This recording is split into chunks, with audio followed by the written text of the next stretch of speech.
Это краткий пересказ одной из серий сериала «Грань». Пожалуйста, поставь лайк и досмотри это видео до конца. Поехали. В одном из самолетов у человека начинает идти носовое кровотечение. Мужчина сразу же идет в туалет, чтобы проверить себя, и достает какую-то бутылку. После он сует ватный тампон в рот, чтобы получить немного слюны, а затем опускает ее в бутылку для проверки прозрачной жидкости. Жидкость в бутылке мгновенно краснеет, и мужчина прекрасно понимает, что он вот-вот мутирует. После он выходит из туалета и хочет поговорить с стюардессами. Он требует от них, чтобы они немедленно пошли из успокоительной для него, иначе все люди на самолете погибнут. Но стюардесса начинает его успокаивать и просит, чтобы он вернулся на свое место, говоря, что угрожать экипажу во время полета совершенно незаконно. Но мужчина начинает злиться, он неожиданно хватает стюардессу за одежду и говорит, что закроется сейчас в туалете. И что бы ни случилось, ни в коем случае не открывайте дверь. После мужчина возвращается в туалет, и в этот момент у него усиливается носовое кровотечение и начинают выпадать зубы. Затем все пассажиры самолета начинают слышать жуткий крик, исходящий из туалета. А мужчина в туалете падает на колени от боли, и вскоре из его спины начинают вырастать десятки шипов, и через некоторое время он успокаивается. В этот момент стюардессы понятия не имеют, что делать. Они хотят открыть дверь в туалет, чтобы посмотреть, что происходит, но в этот момент оттуда вырывается монстр, похожий на ежа. Он сразу же начинает нападать на пассажиров, и вскоре после этого самолет теряет управление и врезается в ночной лес. После доктор Бишоп и агент ФБР прибывают на место происшествия. Они видят там повсюду тела, и, по-видимому, никто из людей в самолете не выжил. Но внезапно их внимание привлекает мертвое тело, похожее на какое-то животное. Доктор Бишоп переворачивает это тело рукой и понимает, что это человек, который испытал ранее мутацию, а также то, что это человек мужского пола. После Оливия проверяет профили пассажира, и она предполагает, что мутант – это человек по имени Боуман. Совсем трудно представить, как человек мог превратиться в нечто подобное. Вскоре после этого доктор Бишоп приносит тело Боумана обратно в свою лабораторию. Там он обнаруживает, что не только внешний вид мужчины изменился, но и его внутренние органы также мутировали. Он заверяет, что с такой мутацией мужчина наверняка бы умер, даже если самолет не разбился. После доктор Бишоп обнаруживает, что мужчина страдал сильным кровотечением из носа перед самой мутацией. В этот момент другие агенты ФБР нашли черный ящик разбившегося самолета.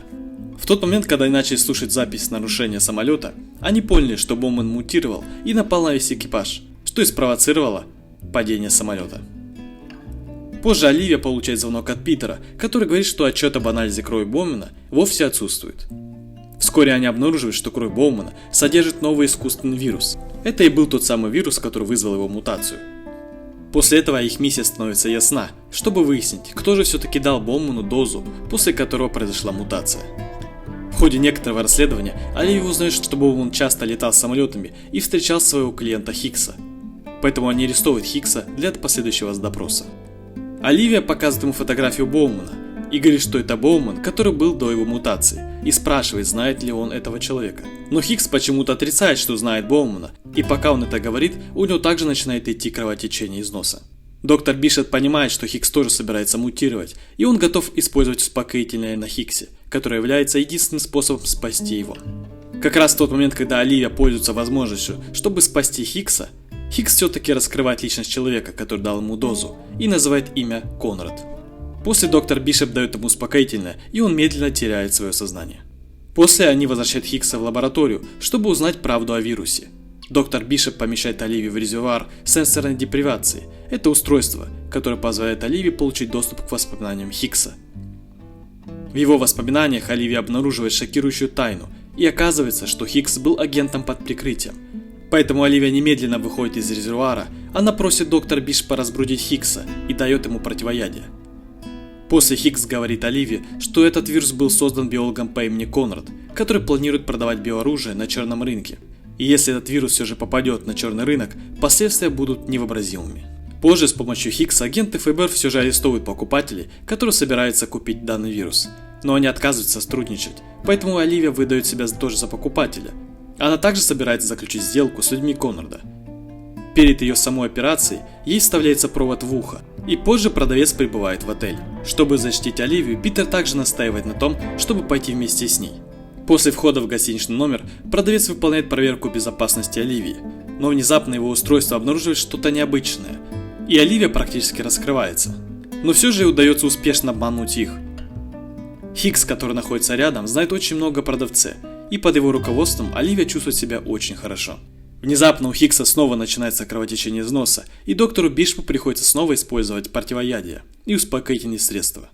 Когда сам продавец задает Оливии еще один наводящий вопрос, но уже без помощи Хиггса, Оливия не может на него ответить. Ситуация становится очень напряженной.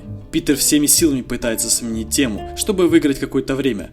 Но тут появляется Конрад, и Оливия сигнализирует своему коллеге, чтобы он начал принимать меры.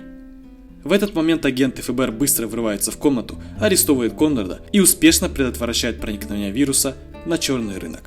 И на это все, друзья. Поставьте, пожалуйста, лайк, подпишитесь на мой канал и напишите ваши мысли в комментарии. Также посмотрите эти видео, и я желаю вам хорошего дня.